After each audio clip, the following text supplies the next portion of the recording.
জীবনে নির্ধারিত ফরজ এবং ওয়াজিব সমূহ সে বাদ দিতে পারবে না, এটা তো তার জন্য নির্ধারিত। এবং কোন ব্যক্তি এক ওয়াক্ত নামাজ যদি ছেড়ে দেয় সে কাফের হয়ে যায়। মান তারাকাস সালাতা মুতাআম্মিদান ফাকাদ কাফারা। তো আমাদের এই সাবকন্টিনেন্টের আলেমরা বলে যে নামাজ ছেড়ে দিবে তাকে একেবারে কাফের বলা যাবে না, তবে তুমি বলতে পারো কাফেরের মতো হয়ে যায়, মানে কাফের বলার এখতিয়ার তো তোমার নাই। তার কিন্তু সৌদি আরবের আলেমরা আবার এটা সরাসরি বলে তুই নামাজ ছেড়ে দিছিস তুই কাফের, তাকফির করে ফেলে। আমরা হয়তো ওই পর্যায়ে না গিয়ে আমরা বলতে পারি যে কুফরি থেকে বাঁচার উপায় হচ্ছে এক ওয়াক্ত নামাজও কাজা করা যাবে না। কারণ নামাজ হচ্ছে একজন অমুসলিম যখন মুসলমান হয় তার প্রবেশের পরে সর্বপ্রথম যেটা ফরজ হয়ে যায় সেটা হচ্ছে নামাজ। এবং আউয়ালু মা ইউহাসাবু বিহিল আবদ ইয়াউমাল কিয়ামা সলাহ, এটা বলা হয়েছে। রাসূল বলেছেন যে প্রথম মানুষ মৃত্যুর পরে তাকে আল্লাহ রাব্বুল আলামিনের সামনে জেরা করা হবে। এই জেরার প্রথম পয়েন্টটা থাকবে হচ্ছে তুমি নামাজ পড়েছিলা কিনা, এবং এটার জাস্টিফিকেশন তার কাছ থেকে নেওয়া হবে। সুতরাং এই যে নামাজটা as a human being, as a Muslims, আমাদের এই রেসপন্সিবিলিটি তো অনেক বেশি। আমরা 5টা ওয়াক্ত নামাজ 5 টাইমের জন্য ফরজ করা হয়েছে কেন, এর অনেক বিষয় হাকিকত আছে। আপনারা সিজদার বিজ্ঞান নামে একটা বই রয়েছে, আপনারা জিয়াউল হকের একটা বই, ডক্টর জিয়াউল হকের একটা বই যদি পড়েন তাহলে বুঝতে পারবেন যে সাইন্টিফিক ব্যাখ্যা রয়েছে নামাজের মধ্যে। স্বাস্থ্যের উন্নয়নের জন্য এটা খুবই জরুরি, এবং সকাল থেকে রাত পর্যন্ত একটা রুটিন মাফিক জীবন পরিচালনার জন্য এই নামাজটা একটা ভালো একটা আউটলাইন দাঁড় করায় বা আউটলুক দেয় আমাদেরকে। এক্ষেত্রে নামাজের অনবদ্য একটা সংস্কৃতি ইসলামে চালু করা। এবং নামাজের ব্যাপারে বলা হয়েছে কিতাবা মাউকুতা, এটা হচ্ছে একেবারে নির্ধারিত একটা ফরজ, এই সময়ই নামাজ পড়তে হবে। আপনি যদি ফজরের নামাজ সূর্য ওঠার পরে পড়েন, অথবা মনে করেন যে আজকে 5 ওয়াক্ত নামাজ সময় আছে, এখন রাতে ঈশার পরে টানা 5 ওয়াক্ত পড়লাম, আগামী 5 দিনেরটাও একসাথে জমা করে পড়ে ফেললাম, এখানে এই কাজ হবে না। যতক্ষণ পড়তে পারেন পড়েন, সব নফল হবে, কিন্তু ফরজ নামাজের শর্ত হচ্ছে নির্ধারিত সময়ে ফরজ নামাজ পড়তে হবে। এটা হচ্ছে পাংচুয়ালিটি শিখায় নামাজ আমাদের। আবার পুরুষের জন্য নামাজ হচ্ছে জামাতবদ্ধ হয়ে থাকতে হবে এক ইমামের পেছনে, এটা ডিসিপ্লিন শেখায়। এরপরে আমাদের ধনী গরিবের মধ্যে ভেদাভেদ এটা দূর করে দেয় হচ্ছে নামাজ।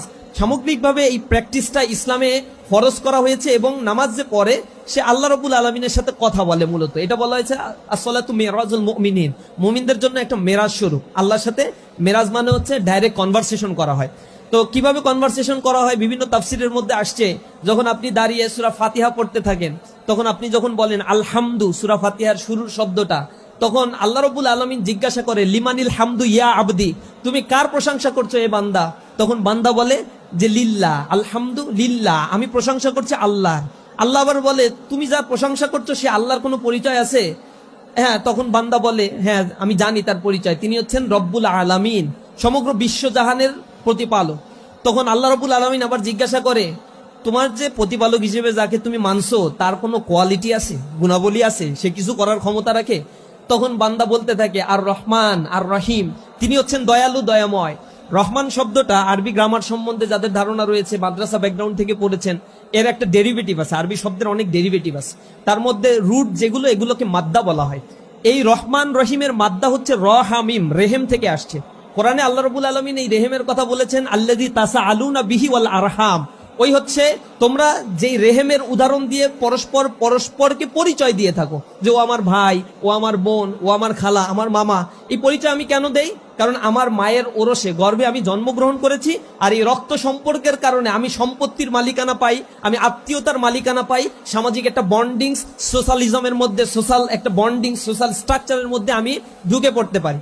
যে এই যে পরিচয়টা আমি দেই, আল্লাহ বলছেন যে ওই জায়গায় সেটাকে যেখানে মানুষকে সংরক্ষণ করে রাখা হয়, একেবারে শুক্র রক্তবিন্দু, এরপরে সেটাকে মাংসপিণ্ড, এরপরে সেটা হাড়ে পরিণত, হাড় থেকে সেটা মানুষের আকৃতিতে গঠন করা, এই সব প্রক্রিয়াটা ঘটে হচ্ছে মানুষের, সেটাকে রেহেম বলে আখ্যায়িত করা হয়, সংরক্ষিত একটা জায়গা। এই জায়গার কথা আল্লাহ রাব্বুল আলামিন উল্লেখ করেছেন, এবং সেটাকে রেহেম বলা হয়, রহামিম, রেহেম। এই রেহেম হচ্ছে মূল ধাতু, তা থেকে আসছে রহমান আর রহিম। এখন পেটের মধ্যে যখন সন্তান থাকে মায়ের, তার খাদ্য কি থাকে? সন্তানের খাদ্য হচ্ছে নাভির মাধ্যমে রক্ত প্রবাহিত হয়, তার খাদ্য সার্কুলেটেড হয়, এইভাবে খাদ্য হয়ে তারপরে সন্তানের চোখ হয়, মাথা তৈরি হয়, এরপরে হচ্ছে তার আরো সব বডির স্ট্রাকচার গুলো তৈরি হচ্ছে। তো ওইখানে আসলে এই জন্য মা আবেদন করে কিনা আল্লাহ রাব্বুল আলামিনের কাছে যে আমার সন্তানের 2টা চোখ দিও, নাক দিও একটা, নাকের 2টা ছিদ্র দিও আল্লাহ, দয়া করে কান একটা, দুইটা দিও, একটা দিও, মানে একটা রেখে তাকে বাদ দিও না, এরকম আবেদন করার দরকার হয় না। কিডনি দুইটা দিয়ে দেয়, এজন্য আবেদন করতে হয় না, এমনি এমনি এই গঠনটা হয়। তাহলে এই গঠনটা আসলে কে করে? এত সুনিপুণ ভাবে গঠন, অথচ একটা কিডনি রিপ্লেস করতে, চোখের একটা রেটিনা নষ্ট হয়ে গেলে এরপরে এর জন্য কত কোটি কোটি টাকা খরচ করে ফেলতে হয়, এরপরেও পূর্বের অবস্থায় ফেরত আসা যায় না। তা আল্লাহ রাব্বুল আলামিন একেবারেই আল্লাযী খলাকাকা ফাসাওয়াকা ফাআদালাক, যিনি মানুষকে সৃষ্টি করেছেন, সুষমা মণ্ডিত করেছেন, ফাআদালাক, তার প্রতি আল্লাহ রাব্বুল আলামিন ন্যায় বিচার করেছেন। অর্থাৎ মানুষকে যে আকৃতিতে ফি আইয়ি সূরাতিন মাশা আর রক্কাবা, তিনি যেভাবে চেয়েছেন সেভাবেই তৈরি করেছেন। এজন্য কারো দরখাস্তের ধার আল্লাহর ধারার প্রয়োজন হয় না। এখন ওই মায়ের গর্ভাশয়ের মধ্যে, গর্ভের মধ্যে যখন সন্তান লালন পালন হয়, এটার জন্য মায়ের কৃতিত্ব আর কতটুকু রয়েছে? সে তো রাতের বেলায় যখন ঘুমায়, আপনারা ঘুমাতে গেলে একটা দোয়া পড়েন না? দোয়াটা কি? আল্লাহুম্মা বিইসমিকা আমুতু ওয়া আহইয়া, আল্লাহ তোমার নামে আমি মৃত্যুবরণ করতে যাচ্ছি, আমাকে তুমি আবার বাঁচিয়ে দিও। আমুতু মরতে যাচ্ছি, আহিয়া মানে বাঁচায় দিও।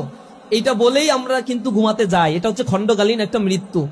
এই যে মৃত্যুবরণ করতে যাই, তখন মায়ের গর্ভের মধ্যে যে সন্তান থাকে, মা উপুর হয়ে শুয়ে থাকলে তো সন্তান মরে যাওয়ার কথা, ঠাসা লেগে মরে যাওয়ার কথা, কিন্তু এরকম তো কোনো সন্তান মারা যায় না। তাহলে তার রক্ষণাবেক্ষণের জন্য আল্লাহ রাব্বুল আলামিন ফেরেশতা নাজিল করেন। হাদিসের মধ্যে আসছে 70-এর অধিক ফেরেশতা আল্লাহ রাব্বুল আলামিন দিয়ে তাকে রক্ষণাবেক্ষণ করে থাকেন। তো ওই গর্ভের মধ্যে তার খাদ্য, তার রক্ষণাবেক্ষণের দায়িত্ব যে আল্লাহ রাব্বুল আলামিন যেভাবে গ্রহণ করেন, কোন ব্যক্তি আল্লাহ রাব্বুল আলামিনকে যদি রব হিসেবে গ্রহণ করে নেয়, তাকে যদি রহমান রহিম হিসেবে গ্রহণ করে নেয়, আল্লাহ দুনিয়াতেও তাকে ওইভাবে রিজিকের ব্যবস্থা করেন যেমনি মায়ের পেটের মধ্যে ওই সন্তানকে আল্লাহ রাব্বুল আলামিন নিরাপত্তা এবং রিজিক দান করে দেয়। এই জন্য রবের পরিচয় হচ্ছে রহমান আর রহিম। এটা আরবি পড়লে এই শব্দগুলো যখন কোরআনে তেলাওয়াত করবেন নামাজের মধ্যে, তখন দেখবেন খুব প্রশান্তি মনে হয়। এই যে নামাজের মধ্যে আমি যখন এগুলো পড়ছি, আল্লাহ আমাকে কোশ্চেন করছে, আমি কোশ্চেনের আনসার দিচ্ছি, এমন একটা সুনিপুণ একটা বন্ধুত্ব আল্লাহ রাব্বুল আলামিনের সাথে হচ্ছে। এবং নামাজের মাধ্যমে বান্দা আল্লাহর কাছে সিজদায় গিয়ে বাংলায় চান, আরবিতে চান, হিন্দিতে চান, যা ইচ্ছা চান, সমস্যা নাই। নামাজে সিজদার মধ্যেই চাইতে হবে। নামাজ সালাত বলা হয়, এটা দোয়া। নামাজের পরে আবার উচ্চ করে দোয়া পড়ার দরকার নাই, হাত তুললে দোয়া পড়ার দরকার হয় না। রাসূল এটা করতেন না। নামাজের পরে তিনি তাসবিহ তাহলিল পড়তেন, আর যা বলার সিজদার মধ্যে গিয়ে তাসবিহ তাহলিল পড়ার পরে এরপরে যা ইচ্ছা তাই বলতেন। নামাজের ভিতর থেকে আল্লাহ রাব্বুল আলামিন সব আদায় করে নিতেন, আল্লাহর কাছে বান্দার হকগুলো সব আদায় করে নিতেন।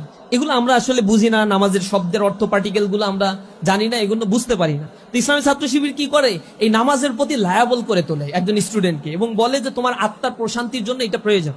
আমি বিভিন্ন দেশে গিয়েছি, চায়নায় গিয়ে আমি দেখেছি সেখানে বিলিয়ন বিলিয়ন ডলারের মেডিটেশন সেন্টার আছে, মানুষের অনেক টাকা আছে, তো চোখ ধাঁধালো ডেভেলপমেন্ট আছে, কিন্তু মানুষ সুইসাইড করে, পৃথিবীতে বাঁচতে চায় না। জার্মানিতে সুইসাইড করার জন্য সুইসাইড স্কোয়াড আছে আলাদা, এখানে গিয়ে তারা ইচ্ছা মতো সুইসাইড করতে পারে, মৃত্যুকে আলিঙ্গন করে নেয়। চোখ ধাঁধানো ইউরোপের জৌলুসতা তাদের ভালো লাগছে না। এর মূল কারণটা হচ্ছে আসলে তাদের আত্মার যে খোরাকটা, খাদ্যটা, এটা থেকে তারা বঞ্চিত হয়ে বস্তুবাদী একটা সংস্কৃতি তাদেরকে জৈবিক চাহিদা পূরণের জন্য কিছু উপাদান দেয়, কিন্তু আত্মার পরিশুদ্ধতা এবং প্রশান্তি তাদেরকে দান করতে পারে না, যার ফলে তারা পৃথিবীতে আর সাস্টেইন করতে চায় না, বেঁচে থাকতে চায় না। এজন্য ইসলামী ছাত্র শিবির এই জিনিসটাকে ইম্পাসাইজ দেয়। এটা দেওয়ার কারণে ইসলামী ছাত্র শিবিরের কাউকে কোয়ান্টাম মেথডে গিয়া মেডিটেশন নিতে হয় না। জীবনের শেষ মুহূর্ত পর্যন্ত ইবাদত করে সে আত্মার প্রশান্তি খুঁজে নেয় এবং আল্লাহ রাব্বুল আলামিনের ডাকে সাড়া দেওয়ার জন্য সবসময় প্রস্তুতি নেয়। তো স্টুডেন্টদেরকে আমরা এভাবে মোরালি কনস্ট্রাকশন করার চেষ্টা করি, তাদেরকে একেবারে আমাদের রুটিন ওয়াইজ এই কাজগুলো করতে হয়। রুটিনে অভ্যস্ত হয়ে যখন আমরা যাই, তখন আমাদের ভিতরে এমনি এমনি এই জিনিসগুলো পালন করতে খুবই ভালো লাগে। অনেকের মনে হয় এটা একটা রেস্ট্রিক্টেড একটা জীবন, এরকম হয় নাকি কোনোদিন, এইভাবে জীবন চলে? কিন্তু রুশও বলেছেন, man is born free but everywhere has chain. মানুষ তো স্বাধীনভাবে জন্মগ্রহণ করে, চেইন মেনটেন না করলে সে আসলে থাকতে পারবে না। আপনি উশৃঙ্খল জীবনযাপন করেন, জীবনে অনেক কিছু হারাবেন। একটা পর্যায়ে আলসার হবে, এরপর গ্যাস্ট্রিকের রোগ হবে, পেট পোষা যত রোগ হয় মানুষের, কিডনি নষ্ট হয়ে যায়, এরপরে আবার ডায়াবেটিস হয়ে যায়, তখন আবার রুটিন মানে, তখন বাধ্য হয় রুটিন মানতে। এর আগ পর্যন্ত উশৃঙ্খল জীবন, আর লাইফে এনজয় না করলে আর কি হয়? কিন্তু একটা পর্যায়ে গিয়ে যখন ডায়াবেটিস 30-40 বছরে ধরে পড়ে, তখন আবার রুটিন মাফিক চলতে থাকে। এই হচ্ছে আমাদের মানে স্বাধীনতা, এটা হচ্ছে আমার নিজস্ব জীবনের স্বাধীনতা ভোগ করার কুফল। সুতরাং জীবনে ডিসিপ্লিন মেনটেন করলে এটাই আপনি রুটিন হিসেবে মেনটেন করতে পারবেন। তো ইসলামী ছাত্র শিবির এই রুটিনের মধ্যে একটা বড় কাজ যেটাকে আমরা আইডেন্টিফাই করি সেটা হচ্ছে এডুকেশনকে, এবং স্টাডি কতক্ষণ একটা স্কুলের ছাত্র করবে, ইন্টারমিডিয়েটের একটা ছাত্র করবে এবং অনার্সের স্টুডেন্ট করবে। এই জিনিসগুলো যখন কম হয় তখন মাসের শুরুতে 1 তারিখে একটা বৈঠক হয় আমাদের। ওই বৈঠকে সবাই মিলে ধরে যে লেখাপড়া করো নাই, রেজাল্ট খারাপ হয়েছে, দায়িত্বশীলরা বলে রেজাল্ট ইমপ্রুভ করতে হবে। এভাবে আমরা একটা কম্বিনেশন করার চেষ্টা করি, মোরালি তাকে তৈরি করি এবং তাকে স্কিলড হয়ে তৈরি হওয়ার জন্য নানা ধরনের ট্রেনিং ইসলামী ছাত্র শিবির দিয়ে থাকে। আর একজন প্রশ্ন করেছেন, why female people can't join this community as like men. এটা তো ইসলামী ছাত্র শিবির শুধুমাত্র স্টুডেন্টদের নিয়ে কাজ করে, শিক্ষার্থীদের নিয়ে কাজ করে। এখানে মেইল ফিমেইল বোথ পার্টিসিপেট করতে পারে। যেমন আজকের প্রোগ্রামে আপনাদেরকে ইনভাইট করেছি। এই জাতীয় অসংখ্য প্রোগ্রাম আছে। গতকাল আমাদের রোবোটিক ফেস্ট ছিল প্রাইভেট ইউনিভার্সিটি স্টুডেন্টদের নিয়ে। এখানে প্রায় রিজনেবল একটা অ্যামাউন্ট ছিল যারা ফিমেল আমাদের বোনেরা পার্টিসিপেট করেছে। আমাদের লিডারশিপের ক্ষেত্রে আমরা শুধুমাত্র বাংলাদেশের কনটেক্সটে আমাদের ছাত্রদেরকে আমরা নিয়ে লিডারশিপ গ্রো আপ করি, এবং আমরা এটা বিশ্বাস করি বাংলাদেশের কনটেক্সটে ফিমেলদের আলাদা প্ল্যাটফর্ম থাকা উচিত, এবং সেটা আছে। সেই প্ল্যাটফর্মে নিজেরা লিডার হবে, নিজেরা সোসাইটি রিকনস্ট্রাকশনের জন্য কন্ট্রিবিউশন করবে এবং নিজেদের এরিনায় তারা কাজ করতে স্বাচ্ছন্দ্য বোধ করবে বা করবে, এইটাই আমরা বিশ্বাস করি। এবং এরকম প্ল্যাটফর্মে আপনারা যুক্ত হবেন। অনেক